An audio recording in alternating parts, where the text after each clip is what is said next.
Day 4 of this fast. The title says water fast, but it's a spiritual fast. I am fasting for spiritual reasons as well as health reasons. My purpose is to purge myself of unclean spirits and increase my spiritual power. Unclean spirits is just what it sounds like. The physical manifestation of those things are also parasites, so I'm getting rid of parasites. You might not want to listen to this because I'm going to give it to y'all down and dirty. You know, I'm curate cute. I get naked and tell y'all the truth. So my stool this morning, first of all, I'm glad that I had an elimination because I haven't been taking any solid foods in me. And it was loose, what you all would call diarrhea, but I also saw liver flukes in the toilet. So from an Ayurvedic perspective, I know that when your stool is loose, if you want to study stool and what your stool can tell you, you can research a Bristol stools chart. But in Ayurveda, I know that because I have a loose stool, my pitta is high and the heat is high in my body. I also know I have a lot of heat in my body and my pitta is high because my tongue is yellowish. So, and that coating is ama, which is toxin. So I know that I'm purging. So it's working. So in order, I told you all yesterday I take turmeric and neem balls, but I did not take the turmeric yet, or the neem today. The only thing that I had today is coconut water, and I took coconut water for a couple of reasons. Coconut water is hydrating, right? And so you got to stay hydrated. Also, coconut water will bring down the heat in your body. So if you have like high blood pressure, you could drink coconut water. It'll bring down your blood pressure. Also, it'll help purge pitta or heat out of your body. So that's another reason why I'm drinking coconut water. Because again, people, it's a water fast, it's a liquid fast. I'm not getting caught up in it being a true water fast, but I put that on the title because I think in doing all my research as a water fast, people don't really talk about the physiological things that you experience and what they mean from a biological perspective or a spiritual perspective. So I'm drinking coconut water and regular water. I had some uh, ginger tea. So it's not just true water. I know that, but I'm gonna call it a water fast and a thing because y'all need to understand the many aspects of fasting because you can do straight water. I've done straight water, but a lot of people are not healthy enough to do straight water, especially in America. And then a lot of us are not biologically or physiologically literate when it comes to attempting a fast. And so then you quit because you think you dying or something's going wrong because you don't understand the patterns of detox and what detox symptoms look like. So you quit before you quit when you just get started. But for those of you all who are mired in Western medicine, check with your doctor. Do whatever they say they're gonna do. I am our Ayurvedic health counselor and practitioner, and I practice herbal medicine. Um, anyway, so I also took some psyllium husk. So why did I take psyllium husk? I took psyllium husk because psyllium husk is a good natural binder. So what the psyllium husk will do is firm up my stools. I know that I'm having parasitic die-off. One, I've taken oregano oil, and oregano oil will kill parasites. Two, I've been fasting.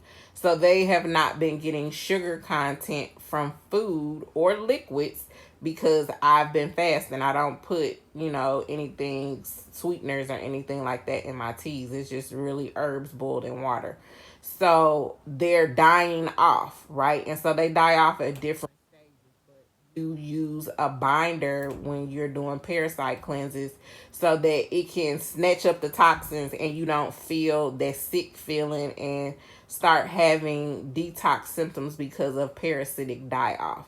These are things that I've learned in 2 years of intermittent long fasting. So I'm telling y'all what I do for me and my process. And then the purpose of me doing this is literally to purge and cleanse myself. So I took a teaspoon of psyllium husk and put it in 8 ounces of warm water and drank it down as fast as I could, because the longer you let the psyllium husk sit in the cup, the thicker it's gonna get, and then it becomes a texture that's just gelatinous and really hard to swallow. So you got to drink it really fast. And then from there, I am drinking down a liter of alkaline water.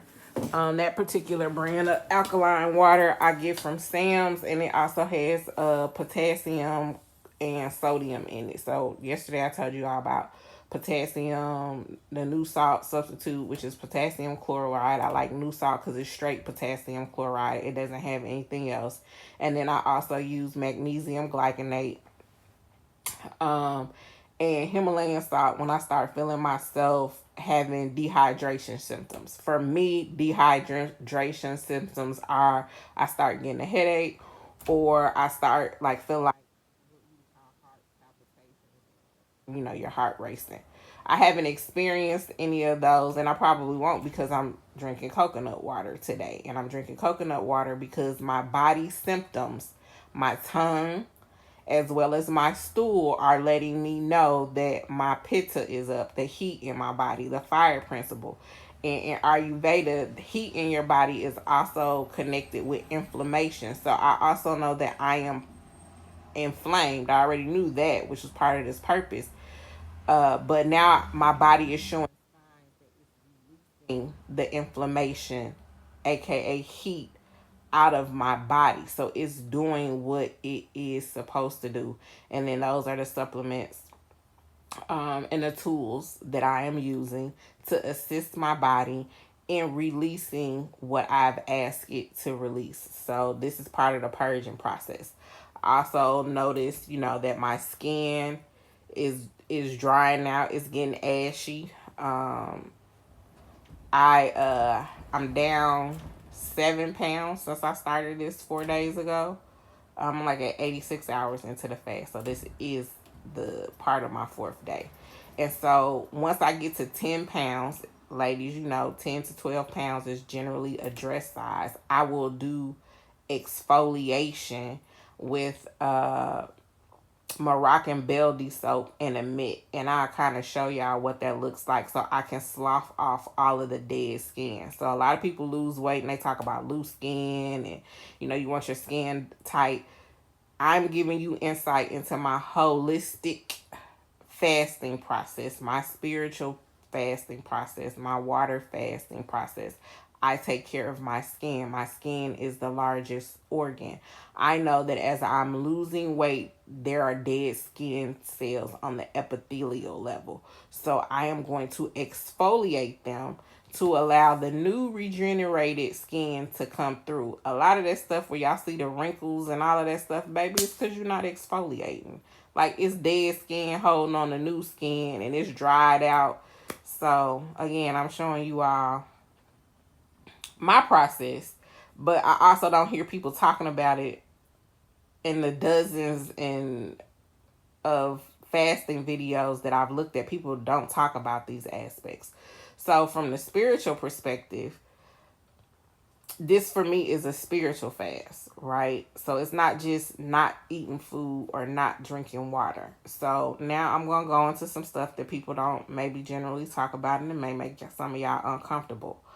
I know for me, in my temple, in my body, and where my spiritual giftings and power lie, food is something that can be used to either strengthen me or weaken me. And I know that there are people who operate in other energies and spirits that will use food to attack me.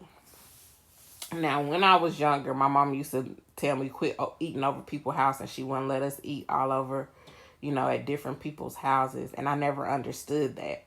My mother was a very wise woman, just ignorant to her knowledge. And unfortunately, it took her transitioning and me walking into my spiritual gifts to get a clearer understanding of the things that she was telling me slash teaching me. We have a lot of language for things nowadays that we did not have before, and they call things a lot of things that didn't possess those names before. So back when I was coming up, it was called mother wit. Now they're naming what we call mother wit as hoodoo and all these other names, mainstream names that they've decided to add to it to market stuff that the elders knew and we knew in families that we just did, but didn't really have an understanding of why we did them, and uh couldn't really explain it, right? It just wasn't any language for it, and the language really wasn't needed because we did stuff and trusted our elders and our adults with blind faith most of the time, and there's limitations to that either. So when we're talking about spiritual work, yes, people can do things to you spiritually as well as physically through your food. This is why we bless our food. When we're saying blessings over our food or our liquids, we do it over water because water is a powerful spiritual tool that people can use to do workings against you. Um, you bless it. This is where blessing the food comes from. That's a real thing. There's a real need to do that. So it's not always that somebody has physically put something in your food to harm you. You have to transmute the energy that is attached to the food when they were cooking it. Like, I know my mom was big about don't cook nothing for me if you got an attitude, or not cooking when you were angry. So even as I was growing up, if I wasn't in a good mood, I wouldn't cook. I especially wouldn't cook for my kids. These were taught things that really didn't register on a conscious level. It was just something that I did. So for me, I had someone prepare a meal for me a few months ago, and that person was already exhibiting questionable behaviors, right? And so now I'm talking spiritual. So there was physical things that person was doing that I could see the spirits that were working behind it. But my love for this person allowed me to operate and handle that person in I'm gonna say a naive way, because I was really giving that person the benefit of the doubt, and I didn't believe that that person was operating in a realm that I wouldn't suspect that that person would operate in. I'll say it like that. But as time went by, it became more and more clear. And we'll go through this story in phases, but I'm gonna stick to this part because there's other details. Because as we go through this process, I'll talk to you all about altars and stuff too.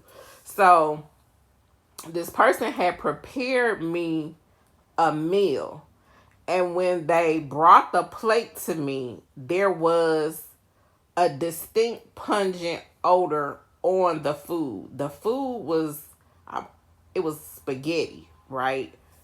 And no, I don't think she put blood in spaghetti. So for those of you who talk about spiritual things, it wasn't nothing like that.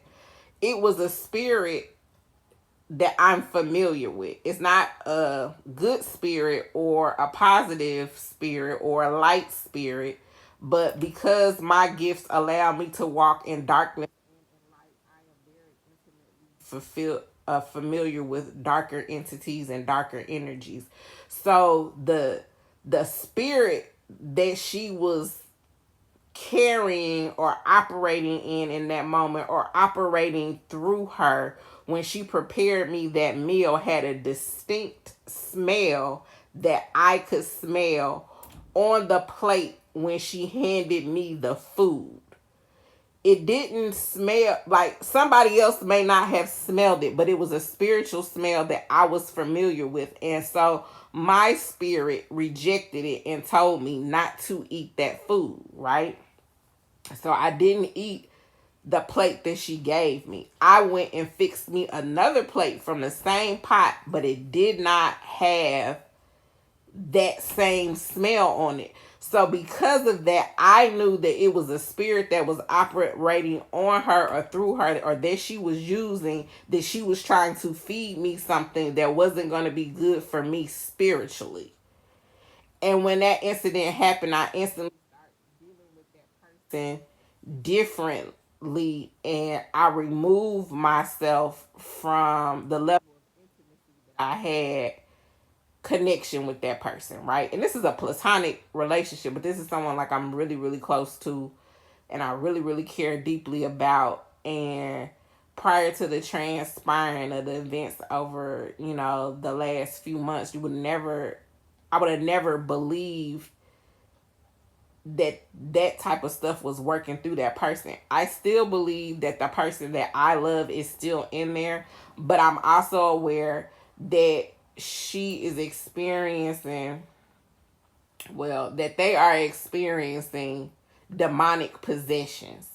And I believe that that person is being used as a tool by someone else. And while glimpses of her show up, the agreement and covenant that she's made with these this entity is so strong that she can't fight it herself, which is why I know that she came to me.